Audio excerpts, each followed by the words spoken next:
Felt like the end of school today a little bit. Yeah, I'm not going to sing that High School Musical song again, but it was the last day we'll see the players, the coaches, our esteemed media colleagues for 6 weeks or so. It definitely had that vibe. A 50-minute practice wasn't super heavy. There was like some competitive but fun stuff happening. It really kind of felt like, yeah, it's time for a break, and we'll see everyone back at training camp. Yeah, and who knows? These might be the last spring practices we have. I mean, I don't know what they're going to do. I kind of agree with BG when he talked about how valuable these sessions are, having them in the spring, and then you have that, you build up that base, you build up the relationships, and then when you come to camp, you're ready to go. But we'll see. Hopefully not.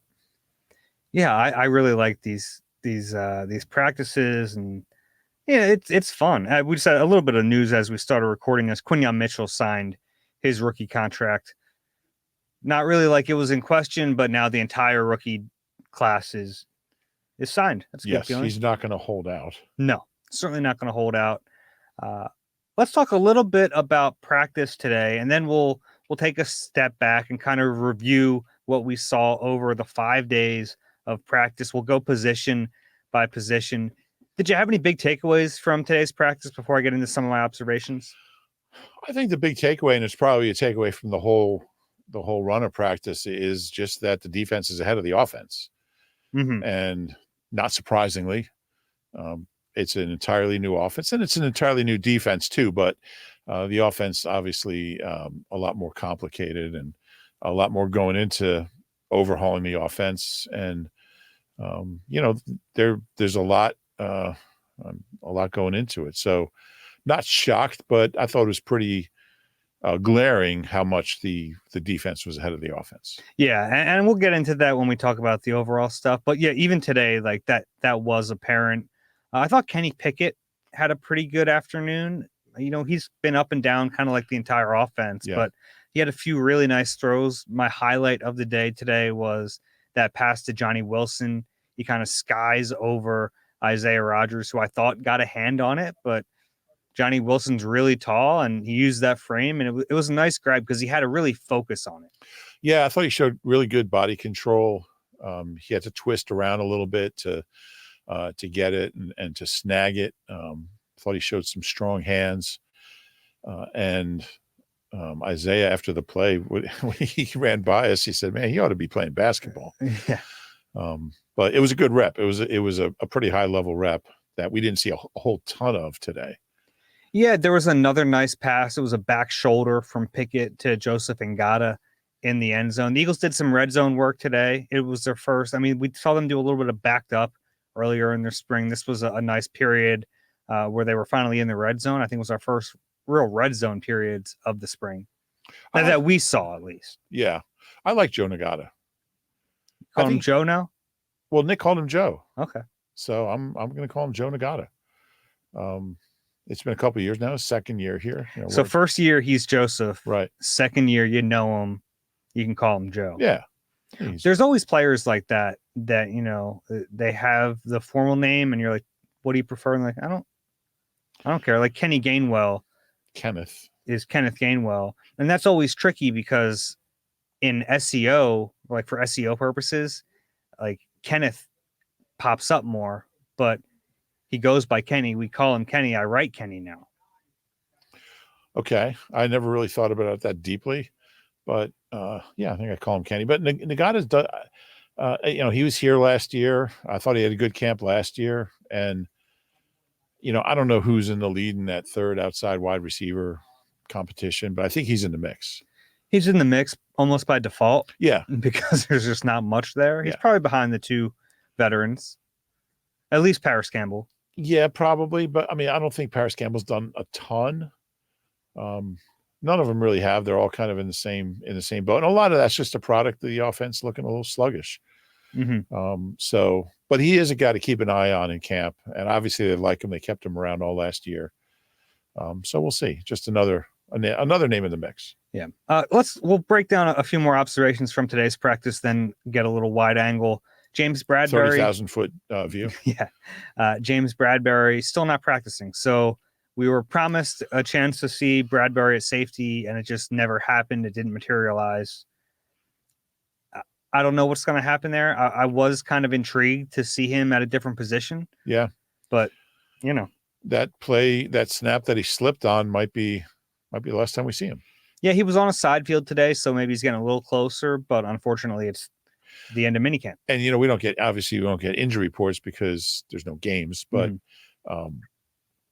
it was, I didn't see the actual, I think it was right in front of you, right? When he fell. No, it was actually, well, remember they do like everyone can see practice. They're on a far field, the defensive backs in individual work. So it's far, even if you were watching it. Yeah, I mean, I was walking down because I was writing the Bradbury story, so I didn't see it happen. But it's kind of surprising that, unless it was a really bad spill, surprising that it kept him out of 3 days of practice. Yeah, it hurt his trade value. I mean, if you're him and you suffer any kind of injury, you're not gonna force yourself back. No, true. Yeah, but I'm sure it's not ideal for Howie, who's holding out any kind of hope that he can get something for him. Yeah, no, you're right. Yeah, it was kind of a shame because I did want to see how he would play there. I didn't think he played particularly well as a nickel corner last year, so I didn't have high hopes for him as a safety, but I at least wanted to see what it looked like. Sure. Yeah. Still no Landon Dickerson. He missed all mandatory. It was an excused absence. Nothing to see there. It was actually almost a good thing in a way because it forced Mekhi Becton in there at left guard, and I think those were valuable reps for Becton this week. Yeah, and that's I don't know. I mean, the whole Becton guard thing has really kind of come out of nowhere. He's been so amenable to doing it. I think it was your question today with Mekhi. Earlier in your career, would you have been as, would you have embraced that kind of move? He's never played guard before. Is the backstory? And kind of the rap on him earlier in his career was he wasn't even willing to play right tackle. Yeah, he was a left tackle. He was a first round pick.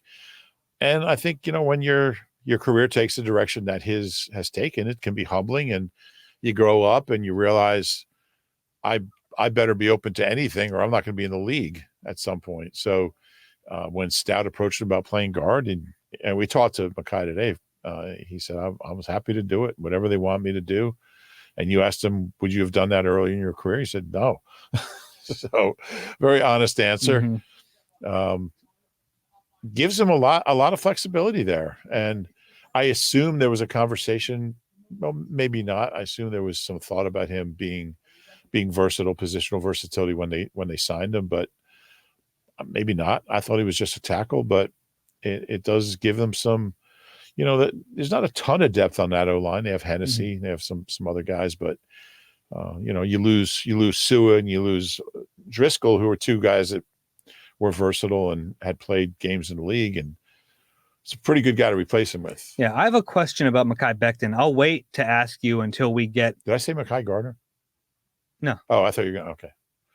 No. I was just saying, man, you're just assuming that I'm picking up. No, I assumed I made a mistake. Okay. No, I have a question for you about Mekhi Becton, but I'll wait until we get to the offensive line breakdown to get to it. Sure.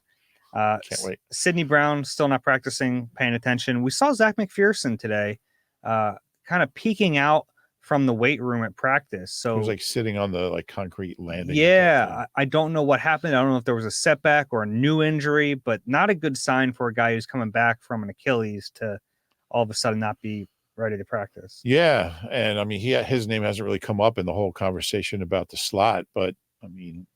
He was a second-team nickel last year. At one point, they really liked him in the slot. So we'll see. He better be ready for camp because otherwise he's just going to be too far behind to get in the mix. Yeah. No Oren Burks today. Yeah. So Ben Van Sumeren got bumped up to the second team at linebacker. So the first team linebackers still, for the most part, Zach Bond and Devin White. Second team today, Nakobe Dean, Ben Van Sumeren, and then Jeremiah Trotter still with the third team. I was curious to see. Sometimes it's good to have not good to have an injury, but sometimes it can kind of show you things, or if a guy's missing, it can show you like who's the next guy up. And Van Sumeren got the bump before Jeremiah Trotter Jr. So yeah, and I think this is a coaching staff that's always going to defer to the guy who was here last year at this point, I think. Maybe, but like we're seeing the high draft picks get run with the first team here and there. I think that's notable. Yeah, that's true. And that's something that we didn't get a chance because we didn't do a podcast after Wednesday. I think that was probably the most notable thing from Wednesday was that Quinyon Mitchell got some first team reps. Yeah. But I mean, I think when it's a 5th round pick, it's a little different. I don't think it means they're down on him or anything. It's just the way the pecking order. How are you disappointed Nakobe isn't running with the ones more than he is? And I don't know if Nick, and we really didn't have a chance to ask him or Vic, if it has to do with the injury and bringing him along slowly. It's a little concerning. Yeah, I mean, I don't think it has anything to do with the injury. I don't either. He's out there. Because he's out there. He's practicing. He's like the reps with the second team are no less stress on your body than reps with the first team. Sure. I think it's just an indication that he's not going to be handed a starting gig. Not only not handed it, I mean,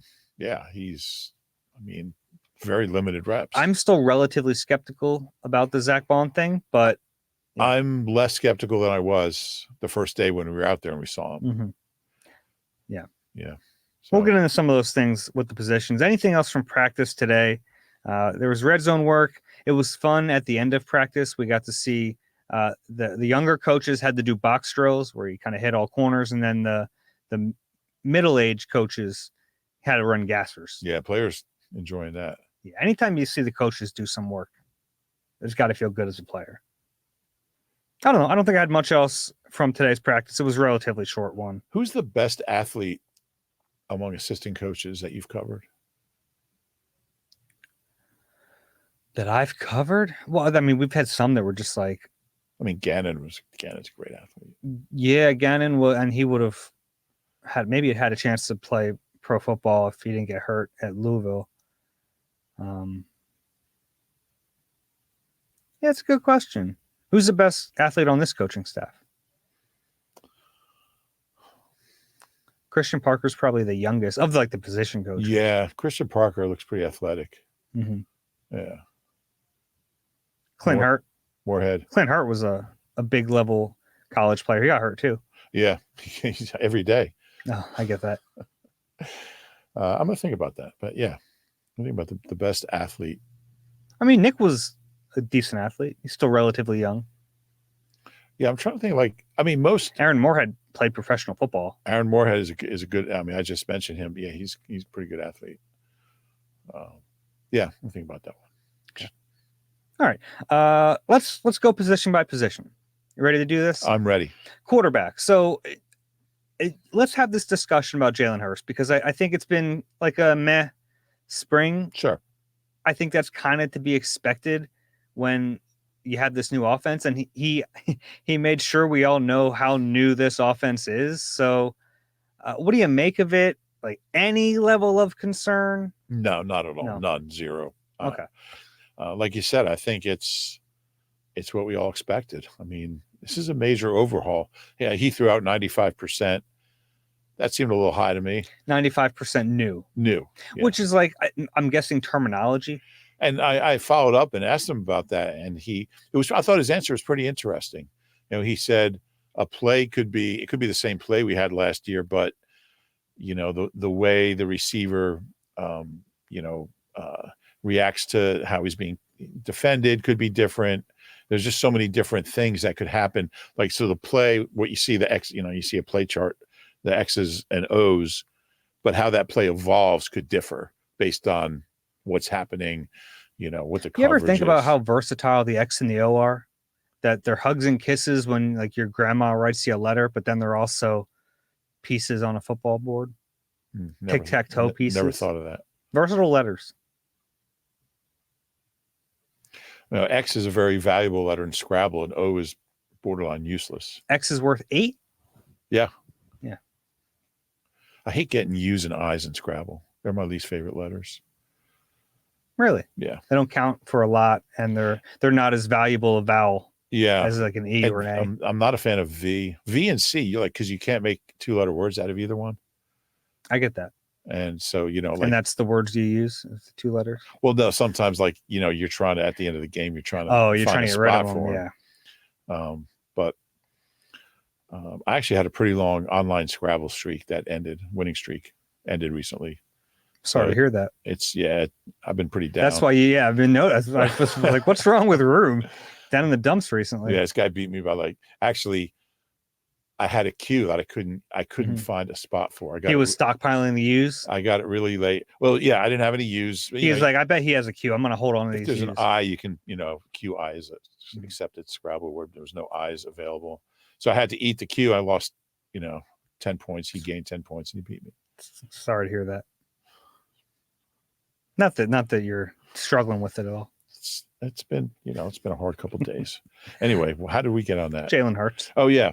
So I'm not surprised and Mhm. I'm not concerned. Oh, yeah, I'm not concerned. But I think if we're going to talk about these practices, I think we have to say that he hasn't looked great. No. Yeah. And the offense hasn't looked great.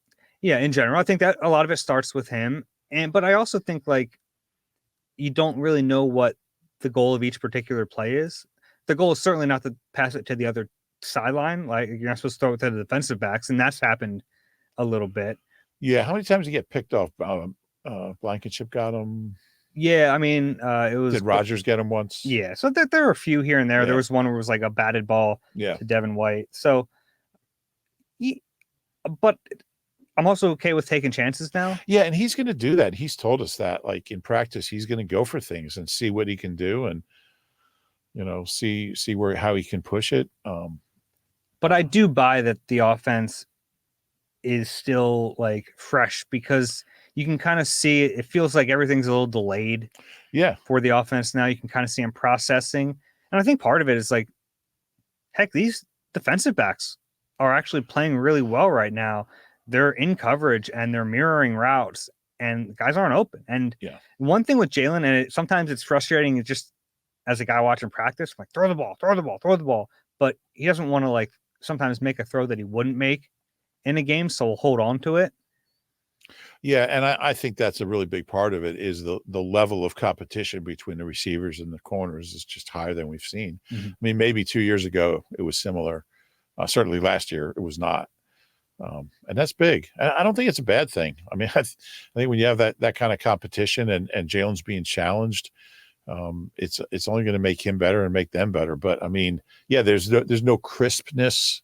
There hasn't been any crispness on offense really in the passing game. And, I think if we're still seeing that a couple of weeks into training camp, then I'll start being concerned. But right now, I think it's just par for the course for the changes they've made. Mm-hmm. How about the two backups? And I can't include Will Grier because we haven't really seen him throw the ball. I've seen him throw a pass. Not at least in 7-on-7s. Pickett had a good day today. Tanner McKee made a couple nice throws today. Mm-hmm. I think overall Pickett's been kind of more up and down.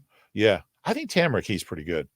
I think there's something there, and we've talked about this before. I probably would have rolled the dice on him being the backup, but they clearly didn't think he was ready for that responsibility, and they brought Pickett in. Yeah, and I mean, you can't argue with getting a guy who was a first-round pick just a few years ago for nothing. Yeah, I mean, unless he's holding McKee back, and I'm not sure McKee's at that point. I'm not sure McKee's better than Pickett right now, but I probably would have done the same thing.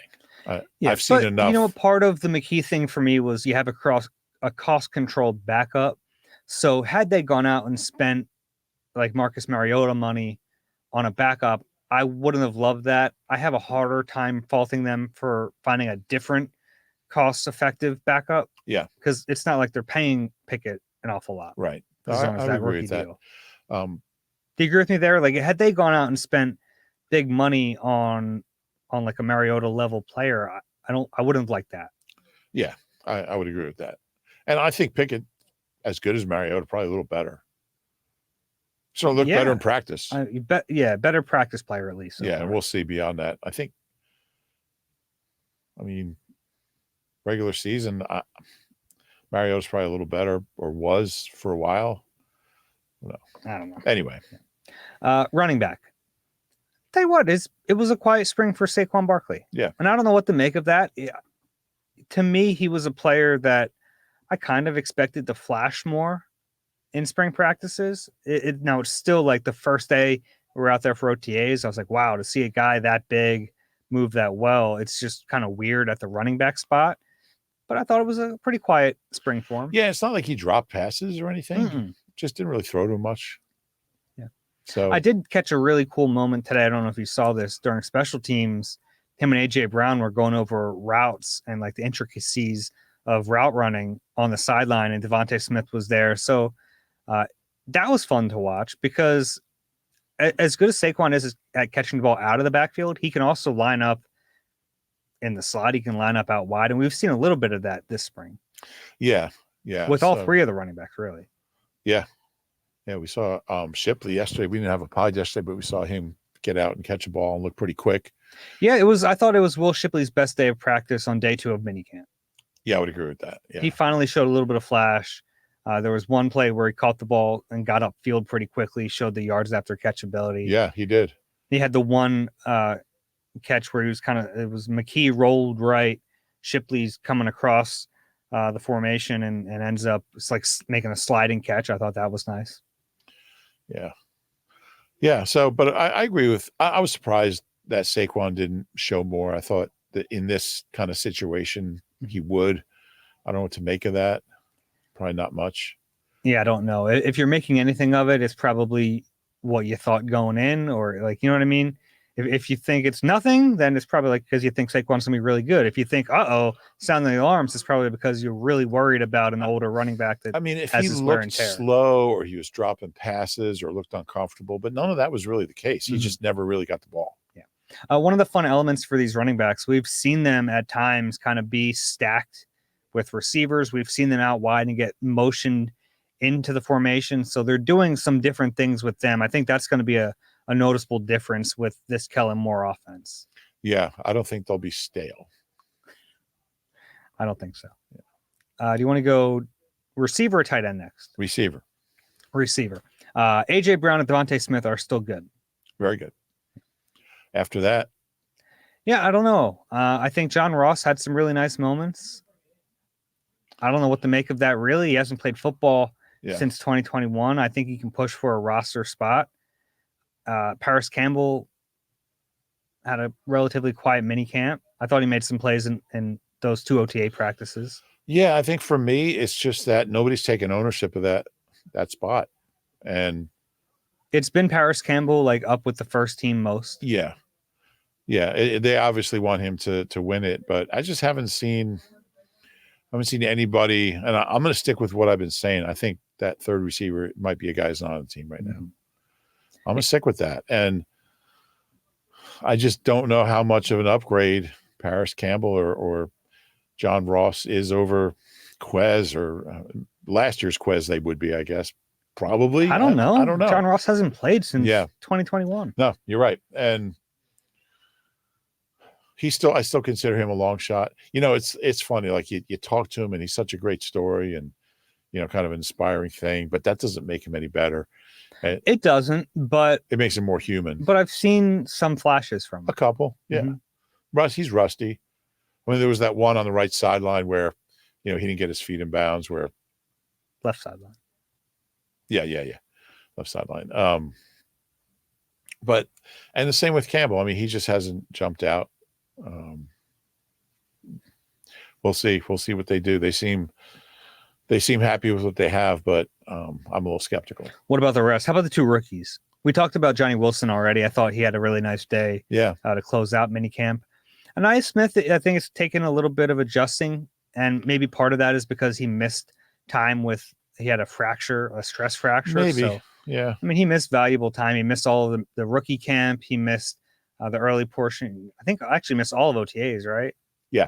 So probably a little tough. I think we saw his adjustment to the speed at this level in real time, and it because of that, I thought he had some rough moments, but he has made some catches too. He has. Yeah, I think he's got a lot of work to do. Yeah. I thought he would be a guy with his skills that would kind of shine more in a passing camp. You would think. Mm-hmm. Yeah, you would think. I also think he's looked, and look, I've said publicly, I really like Anaya Smith. I thought, and I still think he can be a contributor this year. Been a little shaky as a punt returner. He hasn't looked comfortable. Mm-hmm. He really hasn't looked comfortable doing anything yet. Yeah. And again, these are his first few practices. So not that surprising, but I just think he's got some ground to make up. Mm-hmm. Any of the other guys after that pop on your radar at all? I don't think so. I mean, I mentioned Joe Nagata, who I think is Joey. he's in that. I think he's up there with Ross and Campbell. But the other guys that they'll make a play here and there. But I think they need more. Tight end, Dallas Goedert still getting a lot of passes thrown his way, which is, last summer it was like Dallas Goedert and AJ Brown show, and then the season started and it was the AJ Brown show, and Dallas Goedert really didn't get the volume of work we expected based on the workload in summer. So a little cautionary tale there for myself, at least. Yeah. I think it would be really, and again, it's a new offense, it's a new coordinator, new play caller. I expect Goddard to, if he's healthy, to play a bigger role this year. Mm-hmm. I think he needs to. I agree with that. As weapon 3, he's going to be weapon 3. Mm-hmm. Is he? Yeah. Over Saquon? Well, in the passing game, I think. Okay. So. Yeah. How about Grant Calcaterra? He seems like he's taken some steps. Yeah, I've been really impressed with him because that first day of minicamp, Sirianni was asked about the wide receiver 3, and we'd mentioned this, I think, on our pod on Tuesday. And the first name he mentioned was Grant Calcaterra, who's not a wide receiver. Who's not a wide receiver. And Nick's point was that the 5th skill guy and all that, but it's also kind of a very silly framing because more often than not, the 5th guy is going to be a receiver. You're not going to live in 12 personnel. You're not going to live in 21. You're going to live in 11, and it's going to be the 3rd receiver on the field quite a bit. So aside from that goofiness, I was curious about Calcaterra. Yeah.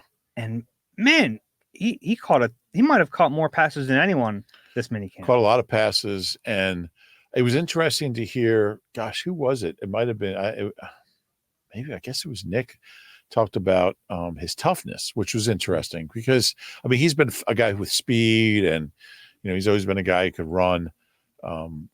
But without Jack Stahl, I mean, if you're tight end 2 around here, you got to give some sort of effort on the line of scrimmage. Mm-hmm. And if he could do that, he's going to play.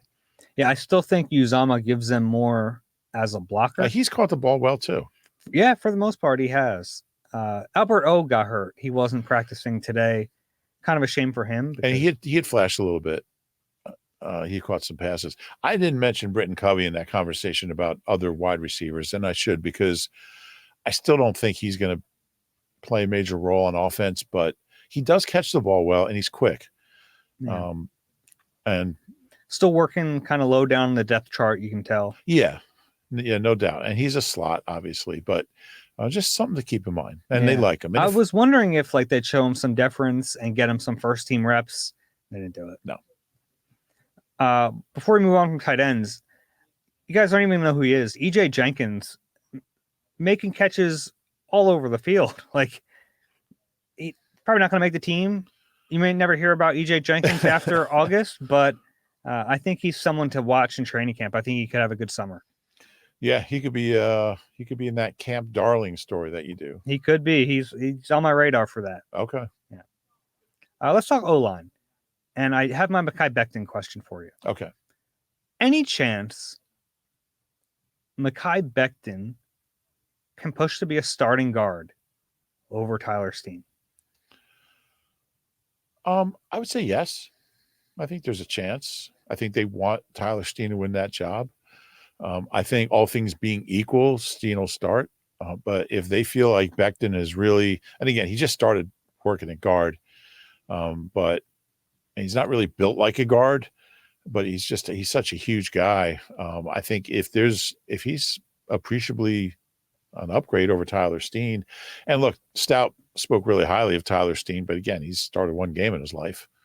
I don't think it's that far-fetched.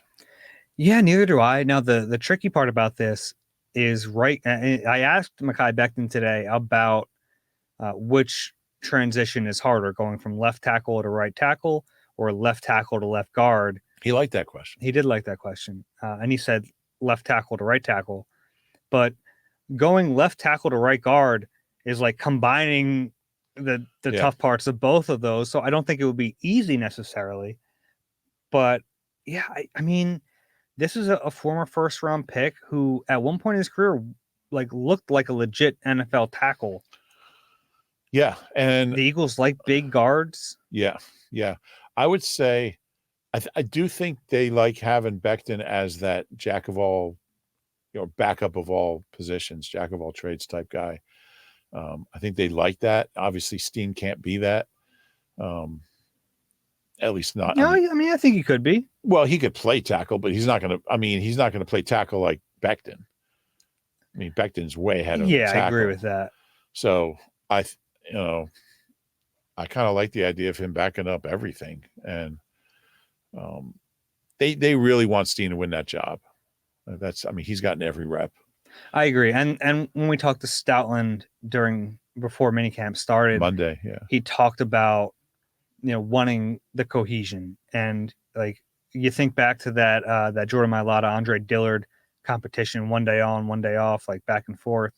That's not what Stoutland wants. Like he'd prefer to just have these guys learn how to play together. So I think it would have to be a combination of things. It would have to be Steen really starts to struggle. Becton is looking good in the guard reps he gets to the point where you think, all right, let's pull the trigger. But I think if it happens, like it won't happen right before the season. I think Stout would want them to get some time together. I think that's true. Yeah, he's big on that. He talks about cohesion all the time. What do you say? 5-wheel drive? Yeah. Get the 5 guys as many reps together as possible. And he even said, I mean, there's not going to be competition there because he wants those guys to work together as much as possible in the, throughout the summer.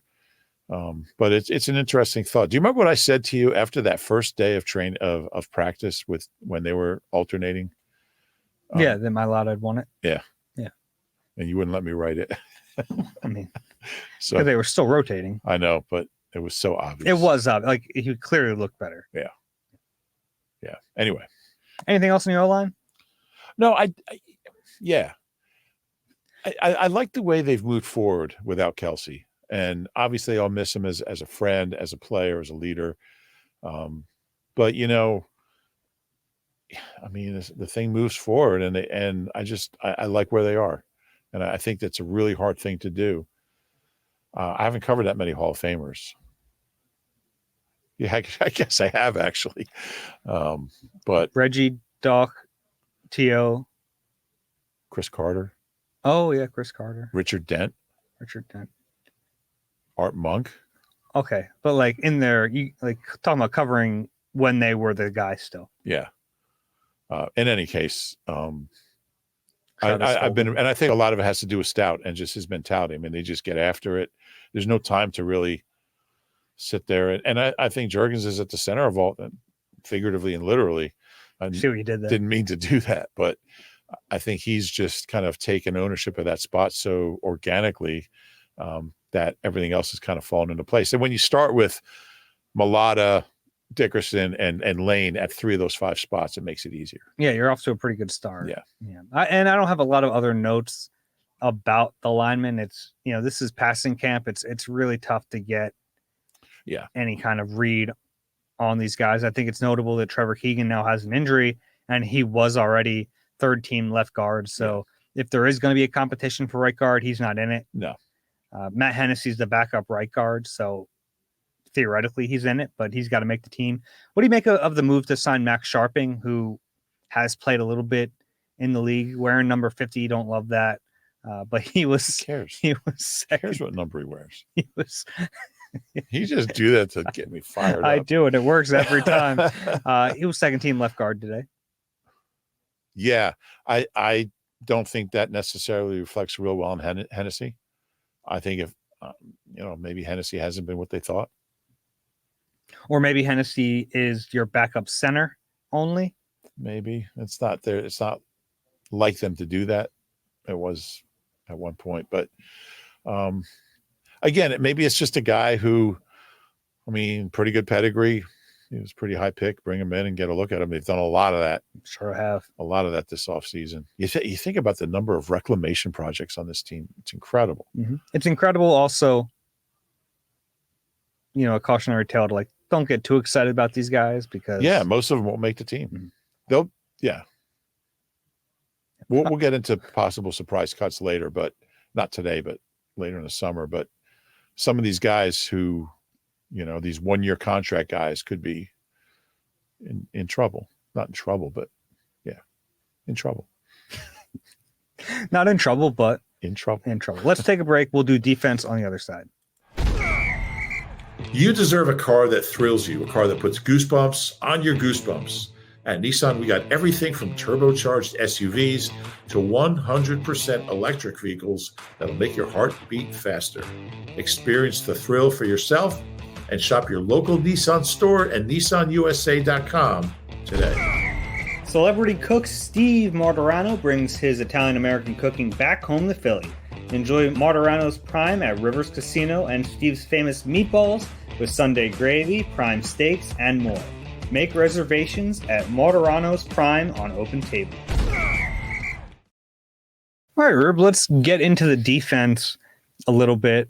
We probably don't have to take a lot of time on the defensive line because passing camp. Anything that you want to mention here? On the D-line? Yeah. Not really.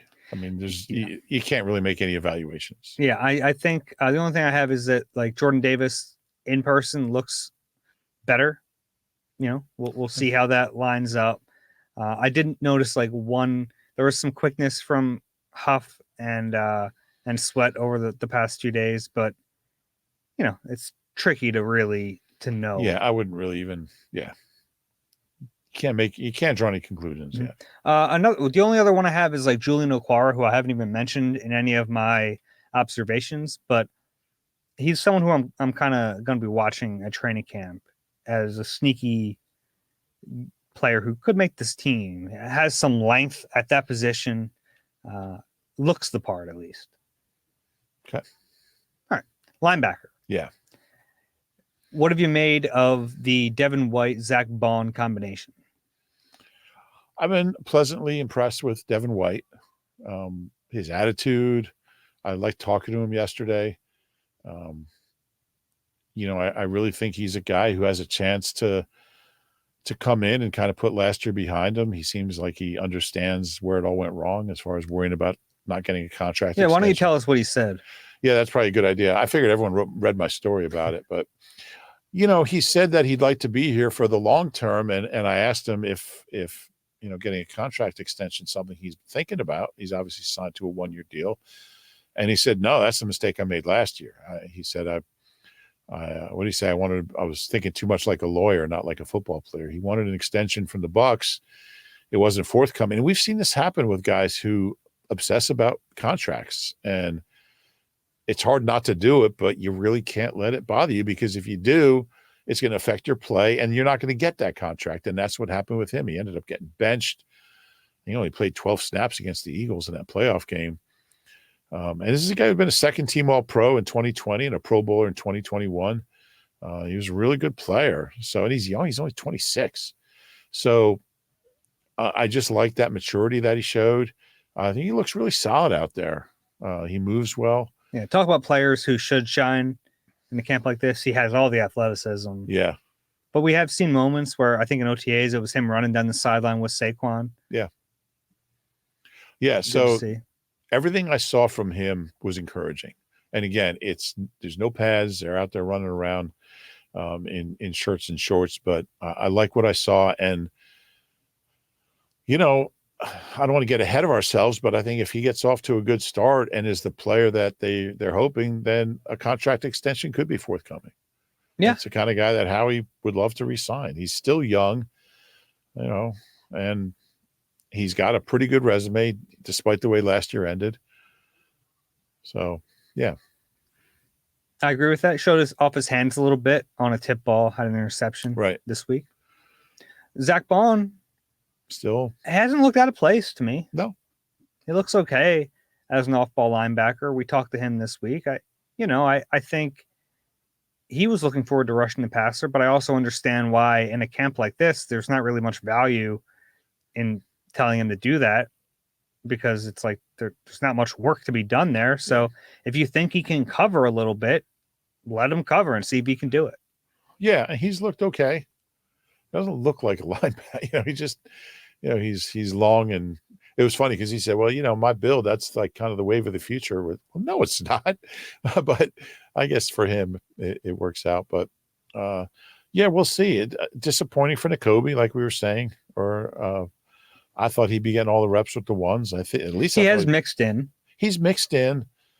This is a guy they were so high on, 3rd round pick who, a lot of the conversation was at least a 2. I mean, it was kind of surprising when he didn't at least go in the 2nd round. Got hurt last year and just, Man, it's not like he went at the top of the 3rd either. No. 83rd overall pick. Yeah. Yeah, so a little disappointing. Yeah, especially because I thought they'd be at least splitting reps. No, I mean, he's getting some, but like 50-50. Yeah, they've kind of mixed and matched a little bit. So at times it'll be White and Bond. At times it'll be White and Nakobe. At times it'll be Nakobe and Bond. Like they've kind of mixed and matched. At a certain point, these guys got to play together because it's going to be pretty important. Yeah. We'll see what happens there. We'll see how it looks in training camp next month. But I'd like to see Nakobe at least get a chance at significant reps with the ones. Yeah, I think he will get that shot. There's no reason not to. Mm-hmm. So we'll see. Let's move on to what I'm really excited to talk about. Yeah. To me, it's the story of the spring. Yeah. The secondary is just so much improved. And I mean, every day these guys are making plays, and it's all of them. Like Slay doesn't need to, but and we know he's going to be a starter. But after that, there's just what a competition right now. Yeah, that's the word for it. The competition among those guys has been really fun to watch. Gosh, training camp. I mean, that's going to be the featured attraction. Mm-hmm. Is going to be, Keely Ringo, Quinyon Mitchell, Cooper DeJean, Isaiah Rogers. Watching those guys kind of battle some pretty good receivers is going to be really fun to watch. And, we'll see how it sorts out, but it's certainly a better problem than they had last year when they just didn't have enough talent. Yeah, I give them credit because they recognized a very clear weakness, and they said we're going to attack it and we're going to throw resources at it, and they did. And now the Isaiah Rogers one was kind of a no risk move, but they still made it, and it looks like it's already paying off. Like, even if this is all Isaiah Rogers ever does, but increasing the level of competition in that room was worth signing him a year ago. Yeah, absolutely. I mean, he can play in the league, and he's a guy they could trade him. Like, if he has a really good training camp preseason. Yeah, you're talking about. You're right. We haven't talked about him as a trade possibility. I mean, why not? Like, the Colts give up a receiver for him. I still don't get why they cut him, but if the Eagles feel like, if Howie feels like, we have some okay candidates at wide receiver 3, but nobody I'm really excited about, and we have this abundance of corners. You're not going to trade Keely. You're obviously not going to trade the rookies. Rogers could be the guy. Yeah. You'd have more value than a Job or somebody like that. I agree with that. More than Eli Ricks? Probably. Okay. Yeah. Like, we've seen Rogers make Ricks has kind of had a quiet spring. Yeah. Working with the 3rd team. Yeah. Rogers made a lot of plays. Like almost daily. Ringo's made a ton of plays. Yeah. Mitchell's made some plays. Yes, he has. And I absolutely love the story that A.J. Brown told us about Quinyon Mitchell. Love that story. Why don't you share it? Yeah, he said... And I'm going to take a sip of water. Okay. Thanks for narrating that. He said that, Quinyon's been a super quiet young player, like quiet in the building, quiet on the field. And the first time they line up against each other, AJ runs a route, and Quinyon just says, that route was trash. He said it was the first words he ever heard him say. Yeah. Like, out of nowhere, rookies coming in swinging. And then later we got the story from Mitchell that, no, the route wasn't trash, but he was excited his first time against AJ, and he wanted to stir a pot a little bit. And I love that. I think AJ liked it. Yeah, AJ liked it. I think everyone likes that because it shows you the comfort level he's feeling. Yeah. Comfort level, and it's confidence. And that's really important, because if he's going to play as a rookie, he better be comfortable in his skin, and he damn well better be confident. Yeah. And I mean, he's such a quiet kid. Cooper DeJean, who's quiet himself, very quiet kid, said he's even quieter than me. But that's fine. If you're communicating and have that swagger on the field, it doesn't matter. What you're like in a press conference or an interview. It's nice to hear that side of him, though. Yeah, I like that. And it was fun hearing him tell his side of the story. He was laughing and enjoying it. It was pretty cool. And I love that AJ liked it. And, AJ was cracking up telling the story in the first place. It's good stuff. Yeah, it was great. And look, Cooper Jeans made plays too. We saw he had a pass breakup on Thursday. On Wednesday, I thought he had maybe one of the best plays of practice. He told us today that he was a quarter flat defender on a comeback. AJ had a comeback route. Isaiah Rodgers had the coverage, and Cooper peeled off his man, broke for it, should have picked it off. Yeah. Didn't finish the play. You want to see him finish it, but great instincts. Jalen never saw him. He knew it was coming. I was really impressed by it. That was a good rep for him. It was the first time I'm like, okay, he should be the starting nickel. Yeah. Yeah. I think he will be. I do too. Yeah. Because but with that said, Avonte Maddox to me is still valuable. Sure. Because he can play the nickel, he can play safety, and we've seen these dime looks from the Eagles.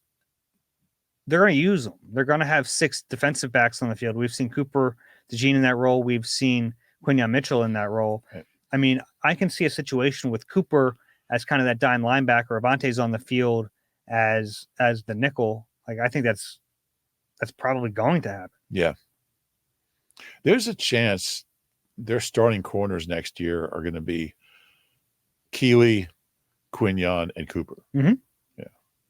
Very possible. And Keely Ringo, we've talked about a little bit. He's someone who no one should overlook because we probably haven't talked about him enough. Yeah, I agree. He's younger than Quinyon Mitchell.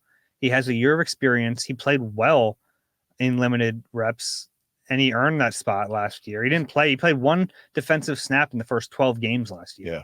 And then he came on strong. He's got so much confidence. And I think he did play well last year, but I think he just, I think he's just kind of blown up as far as confidence. And he's always in the right place. I mean, he's really kind of mastered this defense, and it shows. Yeah. I think the Eagles would love to see Quinyon Mitchell be ready to start week 1 and be the outside corner. But if he's not, or if Keely Ringo just outplays him and everyone knows it, I think you have to start Keely Ringo. Yeah. Do you agree with that? Yeah. And I think that there's a chance of that happening. It's nothing against Quinyon. I think he's been fine. But, and this, again, Nick and probably Howie to an extent, they tend to, favor, he's not older, but he's got that year of experience in his back pocket. But I could see Keely really winning that job in training camp. Mm-hmm. Not because Quinyon's not good, because he is, but Keely just might be a little ahead of him. Okay. Special teams, give me your Rick Lovato breakdown from this minicamp. What did you see out of him? Saw him give up his jersey and apparently not get much for it. Yeah, but he got an IOU from Devin White. Yeah, I guess. Devin approached him and told him why the number meant so much to him. Devin White wore 40 in college. Then he was the 5th overall pick, and he's worn 45. Yeah, so he added the 5 to it. But yeah, I think Rick's had a nice camp. Didn't even notice him. I noticed you, Rick. I did notice Brady really Mann crushing the ball. Mm-hmm. He's pretty good. It's nice to not have to worry about the punter position. First time in a while. That's all I had there. We talked to a bunch of the players. I think we kind of interspersed a lot of it. Yeah. There were 2 things I wanted to hit on. One was Brandon Graham kind of admitting that they finally have the right coaches in the right spots. It was the kind of admission that only a player entering year 15 can really make and not get in trouble for it. Not only entering 15, but entering his last year. Yeah, that's the key part of it. But that's definitely stuck out to me because we all know that, right? Like, we all know the coaching wasn't great last year, and we know that the Eagles think that too because they made changes. But to hear a player admit it in a press conference was notable. And he wasn't even asked about it. He was asked about Jordan Davis and Jalen Carter, and he talked about how Clint Hurd has been so good for them. And then he said, we finally have some coaches in positions that they should be in or whatever. And then he just went off. Yeah, and I think it was really the closest anyone's come to saying, we just had bad defensive coaching staff last year. Mm-hmm. And it got worse with the change coordinator. But yeah, and then BG was walking off the podium. He goes, "Don't get me in trouble, guys." You can't get BG in trouble. But I'm glad he spoke up. I'm glad he said that stuff. And I think there's going to be a point where we kind of, turn the page on last year. I think once camp starts and we get into camp, but look, what happened was unprecedented. So I think it's going to be hard to turn the page because, they fell apart. It wasn't like they started slow. yeah, and that's what I was getting at is that, and I think the way this team is built now is a direct result of the last 7 weeks.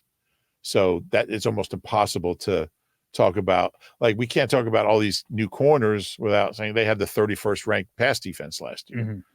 So it's all kind of connected, but yeah. And then Jalen Hurts talking about the new offense. I thought it was notable about that he made sure we all knew that it's very new, but he also wants to learn it to the point where he can kind of take ownership of it and make it his own. Yeah. And I mean, it was like a tacit admission that we weren't real sharp out there. Mm-hmm. You guys were out there, you saw it. But that's to be expected. And I think that was his message. And I think it's a genuine one. There's a lot. I mean, I don't know if 95% is really the case. I think that's hard to be 95% because there's carryover in like every offense. I know. But what does that say about Nick's offense if we only kept 5% of it? Jalen's saying we only kept 5% of it. But yeah. But like he said, it's not just the plays, but it's how the plays are run. I thought it was very interesting. Mm-hmm. Yeah, Jalen was very chatty today about what he wanted to exactly say. Yeah. Jalen is very savvy. Selectively chatty. Yeah, he was asked one question. What was he asked? What are you going to do over the next 6 weeks as far as getting away from football? And he looks at the guy who asked the question and says, get away from football. Yeah. Anything else from any of the players we spoke with that you wanted to mention? I don't think so. We covered it. I think we covered most of it. Who else did we talk to today? The two corners and Becton. Mm-hmm. And Jalen. That's all we talked to after practice. Yeah. No, I think I thought we got a good cross section. We got most of the starters. Yeah. We didn't talk to Saquon this week. We talked to him last week. So, yeah. Good. I have a couple questions here. And this is where I remind everyone we have this fun new email address, and we've been getting a bunch of these. It's been really cool. It's eagleeye@nbcuni.com. Only you would call it an email address fun. Well, it's fun. It's a fun new way for us to get questions, and people have been using it. People think it's fun because they've been sending them in. If you're watching on YouTube, you see the QR code there. You can go ahead and scan that and send your question. If you're not watching us, it's eagleeye@nbcuni.com. First question here from our friend Tony House. Hey guys, this is cool. She thinks it's cool. It is cool. It's fun. We're having fun here. Talking about football. Having Kenny Pickett as a backup, how is he handling being a backup when you see him on the field? He seems to be doing well in practice. I think it's good we've got one with 2 years of starting experience in the NFL. And if something happens to Jalen, parentheses, God forbid, then we got somebody that can step in and keep the wheels on. Yeah, I think Gardner did that. I think Gardner played well for the most part when he had to play. Yeah, I think he's handled it fine. I think I don't worry about that part of it. It's got to be a little humbling to be a first-round pick and a starter, and then still a young guy. All of a sudden, you just get traded and you're a backup. But that's life in the NFL. Yeah, I think for him, it's probably better to be a backup here than a backup in Pittsburgh. Sure. I think that would be really tough. Like, you got to go somewhere else to do that. And I think he's landing in a pretty good situation here. You get to be the two. You don't have a chance to win the job, but it's a quarterback in front of you who has missed some time. Yeah. Although not last year. Not last year. But years before then, he's... although I'm convinced he wasn't totally healthy at the end of last year either. I kind of agree with that. Yeah. Where would you have Pickett, Marcus Mariota, Gardner Minshew? How would I rank them? Yeah, in like pecking order of like who you would want as your backup, and take out contract. I'd probably go Gardner 1, Pickett 2, Mariota 3. I think I'm with you. I might have Pickett ahead of. It's close. Yeah. But Gardner's fun. You know what? You sold me there. Gardner is fun. He's a lot of fun to have If around. Pickett starts wearing like cool bomber jackets, yeah. All right. Next one is from Nick W. Dave and Rube. It's often said that we Eagles fans are some of the toughest critics of our players, and that not everyone can play in Philly because some players can't handle that kind of public focus on their bad play. Doesn't it follow then that there are some players that could be successful in Philly, but for the fans? Don't we want to open it to as many players as possible? Or are we hurting our own team? What do you think? I'm not sure I follow. Basically, that like it's tough to play in Philly, and theoretically, it might not be as tough in other areas, like in other teams, to play. So there might be good players thriving in other situations who wouldn't thrive here based on the pressure. Are you still not following? Yeah, I mean, I think you need a certain mental toughness in a bigger market, New York, Chicago, Philly. Mhm. We've seen guys who have thrived elsewhere who didn't here. Some of them have talked about it and how tough it is here. But I mean, if you're not tough enough to play here, I probably don't want you on my team anywhere. Like, You think so? What does it say about a guy who's just like, oh, they were too hard on me? Yeah, I think so. The flip side of it for me is that, yes, like some players I do not think have the mental fortitude to play here. But the players that do, I think it makes them better. I really do. I think the level of accountability that fans bring in this city makes those players who can play here that much better for it. Okay. It's interesting. It's my theory on it. It's a good theory. Yeah. A bunch of Eagles changes to football operations, scouting, sports medicine. Anything stand out to you here? Dom got another promotion. Another title. Bryce Johnston promoted. Dom has 3 titles. One of them is now game day coaching operations. I guess that is very funny. Now he's allowed to push opposing players. He's allowed on the sideline. Because he's game day coaching operations. Yeah. That's fun. Yeah. It should be like Nick Sirianni Wrangler. Connor Barwin got a nice new title, head of football development and strategy. Mm-hmm. So, Jeff Scott got a VP title. Adam Berry got promoted. Yeah. Andrew Berry's twin brother. VP of football operations and strategy, mm-hmm. as opposed to head of football development and strategy. Matt Leo, your boy, player development assistant. Good for him.